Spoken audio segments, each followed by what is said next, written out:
son 10 yılda gözünden yaş akan Gazze'lilerin yanında olmadı. Son 10 yılda açlıktan gözümüzün önünde Sayın Başbakanımızla gittiğimizde küçücük bedenlerin can verdiğini gördükten sonra bütün çabamızla Somalili kardeşlerimizin yanında olmadık. Biz herkes sustuğunda Myanmar'a ilk giden devlet adamları olmadık. Biz Sudan'da, Çad'da, Nijer'de açlıkla karşılaşıldığında ilk giden yardım heyeti olmadık. Çünkü biz dinine, mezhebine, meşrebine bakmadan Haiti'de deprem olduğunda oraya ilk inen uçaklar bizim uçaklarımız olmadı. Ve daha yakın bir zamanda Filipinler'de tsunami olduğunda oraya da ilk inen uçak yine bizim uçağımız olmadı.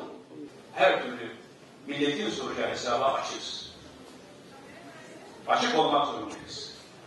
Ama bunlar bahane edilerek birileri tekrar Türkiye'de ve bu hükümetin üzerinde birleşerek kurtulmuşturmaya kalkarsa, bu 11 yıllık birikimi sarsmaya kalkarsa, işte o zaman dönüp geleceğimiz yer evin millettir. Sizsiniz. Başka sığınacağımız bir yer yok.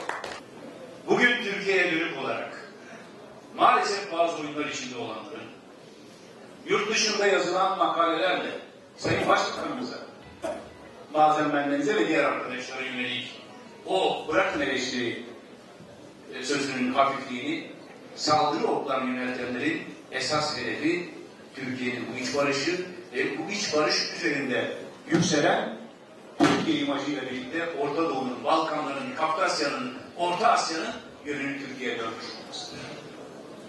Evet, kim ne derse desin, aynı Başbakanımızın o seçim sonra balkon konuşmasında söylediği gibi.